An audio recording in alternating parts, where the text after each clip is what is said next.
Okay, welcome back. This is the second half to our video on mitered sticking.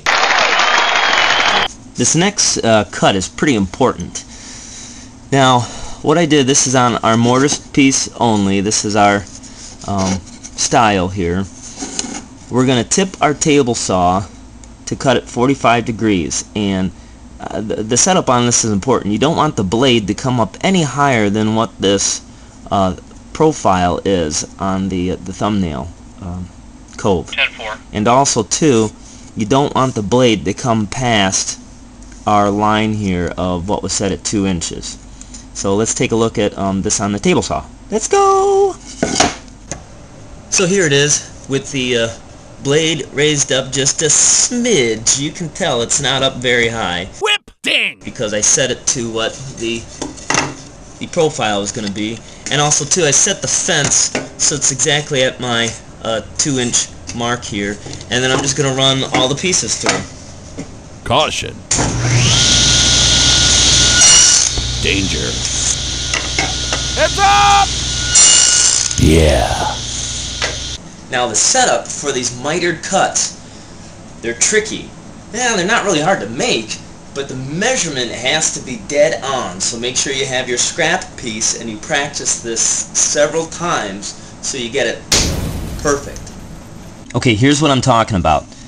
This is our style, the one with our mortise in it. Aha! Notice how our cut starts from the line and moves out this direction. Yeah. I'm on this side of the line. Because what we're going to do is we're going to cut away all of this here. Woohoo! Now on the rail's a little different. Okay. See, I have my cut going this direction off the line, just opposite. Okay, and then we're going to cut this way. Now what I did was I measured down 1 inch on my rail. Yeah. And then now we're going to go actually make this cut. Okay, I did not change the height of my blade at all. That stayed exactly the same because that was good from the previous cut. All I did was I moved my fence in, so it's going to give me a 1-inch tenon that we're going to use. Caution.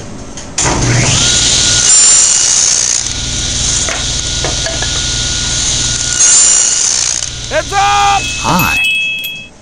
I've put a piece of blue tape here, and the tape, what that does is that references right where the tooth of the blade comes down and meets the table saw top. And what that is now, that's a reference mark for me because I need to cut this profile off, and I don't want to go past my miter. So I'm going to push this through, and when I see my miter cut here get to that blue tape, I need to stop. I'm glad to hear that.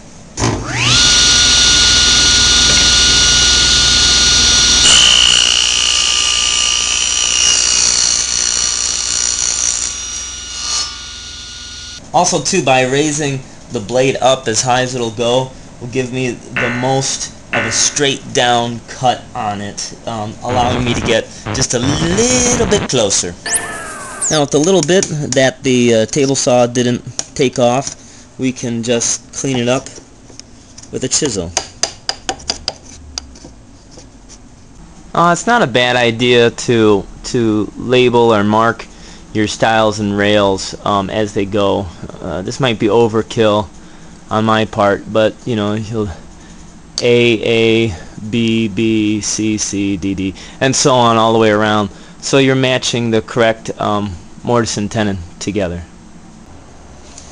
Now with my stacked dado, I have it set up just to the height of what I'm going to need to make my tenon, and I'm going to run it through on 2 passes and flip it and do the other side.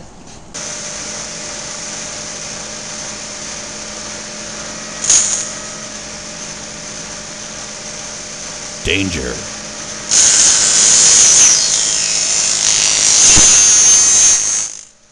Now the last thing we have to do to get our tenon to fit in is remember on our mortise here for the haunch, it came down 3/8 of an inch. So I've made that mark, 3/8 down, and then we're also now 3/8 down from here, and you can measure that 3/8 from the back up, or what I'll do is I'll just line them up like this and make a pencil mark, and then you can cut it with the handsaw or with the bandsaw.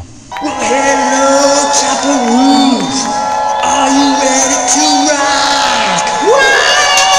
Woo! There we are. And if you did your job right, these will be pretty snug of a fit. And if you find you have to fine tune it, make sure you have all your chips and stuff out of the mortise. And as far as the tenon goes, sometimes I'd rather run it just a smidge fat, so then you could actually use, this is called a Shinto rasp, and I'll use that, and it's just to file it down till I get it as a snug fit. Obviously you want it a little bit tighter than a little bit looser, but that's how I do it. I don't use a shoulder plane, and I find it a little too difficult to work. And, well, at any rate, that's the job.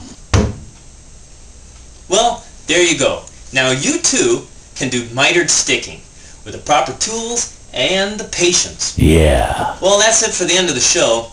Of course, you know what time it is.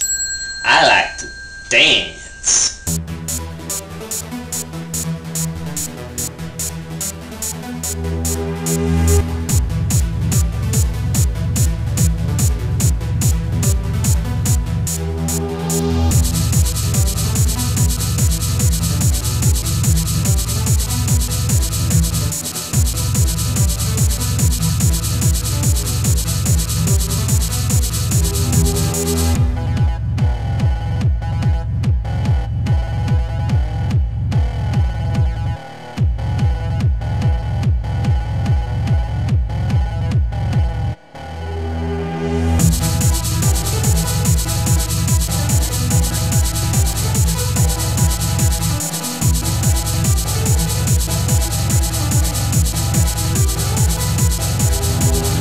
WoodChopperTime.com!